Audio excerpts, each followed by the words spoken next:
This tutorial is a project of nonprofitaccountingbasics.org, a free resource developed by the Greater Washington Society of CPAs Educational Foundation. Our goal is to encourage accuracy and accountability to help smaller nonprofits successfully manage and sustain their organizations. Hello, my name is Tom Ciolkosz. I'm with Access National Bank. I'm a member of the Greater Washington Society of CPAs Nonprofit Accountability Task Force. Today I'm going to talk to you about looking at the nonprofit financing puzzle. As a nonprofit, from time to time, financing needs will come up, and there will be different options that you'll want to look at as it relates to what type of nonprofit financing that you may qualify for. First one is lines of credits. Lines of credits are typically for short-term financing. A line of credit is typically tied to accounts receivables and in some cases tied to the assets of an organization. When you're looking at short-term uses, or it might be tied to an event, an annual conference. Repayment terms are typically interest only on a monthly basis, and the term of the credit line are typically no more than a year. The benefit of borrowing using a line of credit can provide you with the needed cash flow to operate while waiting for the annual conference to close. In some cases, organizations that budget properly and achieve a year-end surplus may need to access a line of credit occasionally to fund payroll, rent, and other critical expenses. Another alternative or opportunity would be a term loan, either short or long term. A term loan is typically tied to either a piece of equipment or leasehold improvements when you're building out your space. Repayment terms usually are both principal and interest so that the loan would be paid off. Typically, they're amortized up to 5 years. The benefit to the borrower is using a term loan. It can save needed cash flow and take a larger amount of money that's set up over a longer period of time. Another type of financing that's available is tax-exempt financing. This is for longer term. Purposes typically for tax-exempt financing provide a unique financial incentive for eligible nonprofits to purchase real estate. It's a little bit more of a complex process, and it's always suggested that you work with someone who has the expertise as it relates to tax-exempt financing. Repayment terms, typically the bonds provide longer-term financing, generally with a lower cost through a fixed and or variable rate interest rate. Terms may vary, but typically can be amortized up to 25 or 30 years. Who can borrow using tax-exempt bonds? Government entities and 501c3 nonprofit organizations, as well as private entities in certain circumstances. To continue to talk about tax-exempt financing, what is the benefit for the borrower to using tax-exempt debt? Because the holders of the bonds do not have to pay tax on the interest they receive, they're typically willing to accept a lower rate of interest. To learn more about tax-exempt organizations, you can contact Jeff Tannenbaum at Venable and Associates, or you can go to the Nonprofit Accounting website to learn more. In addition to tax-exempt financing, you can also visit the Virginia Small Business Authority through the Commonwealth of Virginia's Economic Development and Business Financing arms, as they offer financing for nonprofits as well. Here's just the contact information for Venable and Associates. Another option for financing is to finance commercial real estate mortgages, or commonly known as to purchase or refinance commercial real estate.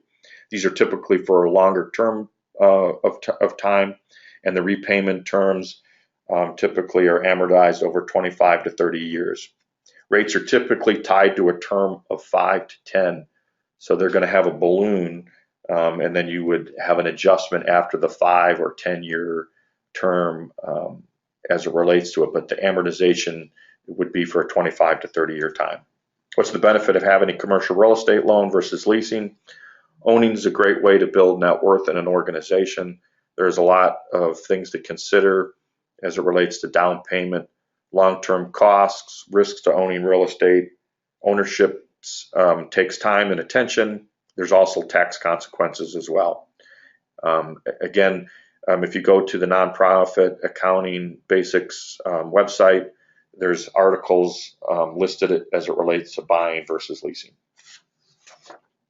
and there's a copy, the slide of the nonprofit accounting basics website. Articles are listed by author and or by the content, where you can search in the top right-hand corner. So when it comes to looking at nonprofit financing, typically a bank and or lender looks at the five C's of credit. Those five C's are the character, capacity, capital, collateral, and conditions. And some banks throw in a sixth one, but in the day-to-day operations of banks looking at these five that we'll talk in a little bit more detail. So the first one's character.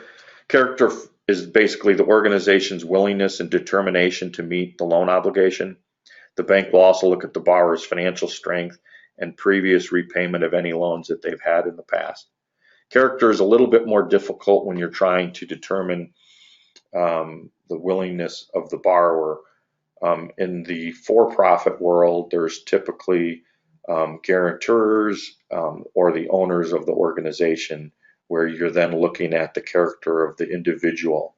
Within the nonprofit community, it's a little bit more difficult because the owners or the boards are the governing body of the entity, and they change over time. Therefore, the character of the organization could change over time depending on the leadership that's in place. Capacity is the organization's ability to generate enough cash flow to satisfy all obligation. It also refers to the ability to manage their cash. When looking at this, the banks refer to the capacity as that cash flow to service the debt. Even if an organization has sufficient cash flow to pay their debt, it may use the cash for other purposes. So here's where you're looking at financials over a period of 2 to 3 years, and then cash flow projections or financial projections into the future. Next one's capital. Capital is the amount of the reserves that the organization has in the event of a problem. The primary consideration in evaluating capital adequacy is how much capital is available, and then how effective is the total capital that's employed within the organization. From a banker's perspective, we kind of look at it as reserves or a rainy day fund, so that in the event that there's cash flow challenges, that there's reserves set aside for that. Next one's collateral. Collateral is probably the one that's most common within the looking at of a loan, and it's the assets pledged to secure a loan. Most nonprofit organization loans are secured by either accounts receivables or commercial real estate. As a banker, collateral itself does not repay the loan. Collateral provides the bank as a secondary source of repayment. When looking at the sources of repayment, typically a bank will look at 2 or 3 ways that the organization can repay the loan. The first being the cash flow, and then the second being the collateral that in the event that they did not pay. Another one could be the reserves that they have in place. If their board possibly might guarantee the loan as well, that could be a fourth way of repayment. Last one's conditions. Conditions are probably the single most important area that a bank would look at. The external variables, including the state of economy, the potential changes in the interest rates, changes in the organization's focus, or the national and political environment. So it's basically looking at a snapshot of a variety of things that are going on with the organization, from fundraising to their educational programs. Are the trends going up? Are they going down? Are the conference attendance remaining flat? Has it been a conference that's been in existence for 1 year, 2 year, 3 year? We also look at the membership trends and the diversity of membership. So are the members individuals? Are they organizations? Are they local membership? Is it a national membership?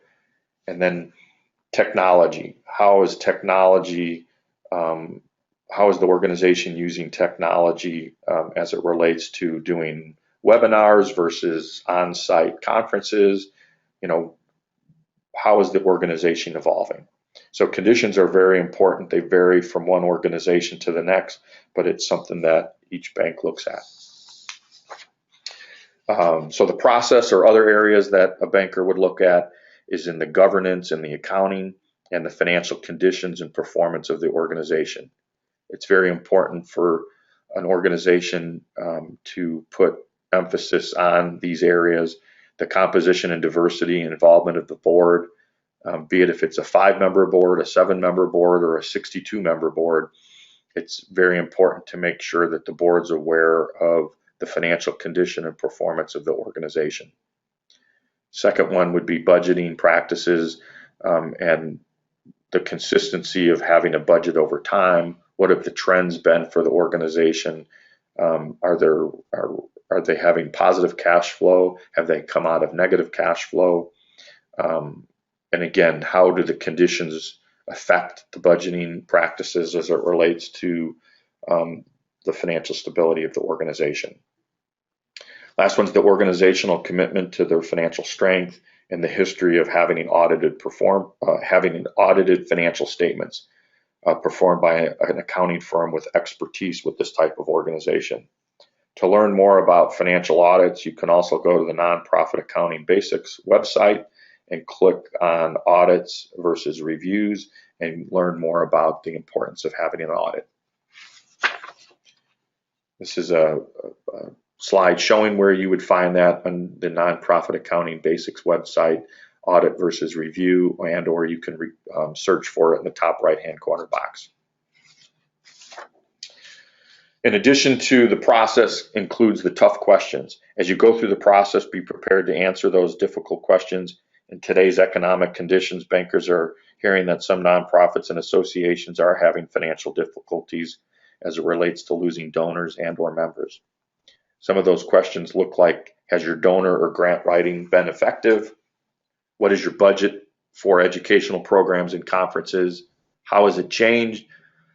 Have you gone from having 5 conferences a year to 1? Is the attendance good for those conferences? Are there other streams of revenue that you're generating from having these conferences? In addition, the bank also looks at the historical financial strength of the organization, and particularly the membership trends and or other funding sources. So when you look at membership trends, are they flat? Are they going up? Are they going down? And then how diverse are they? Are they individuals and or organizations? And then what's the revenue mix between membership programs and sponsorships? So if the organization is deeply dependent on sponsorships and the sponsorship's been decreasing over the years, that would be a red flag for the banker to look at. The last one and the most important one is selecting a banker who works with local nonprofits in the community and are willing to take the time to meet with your board to understand your organization's mission and really just have a better understanding of your organization. So with that, thank you for attending today's webinar. And if you'd like to have additional information, you certainly can contact me at the contact information to the right, or you can visit the Nonprofit Accounting Task Force website for further information. Thank you.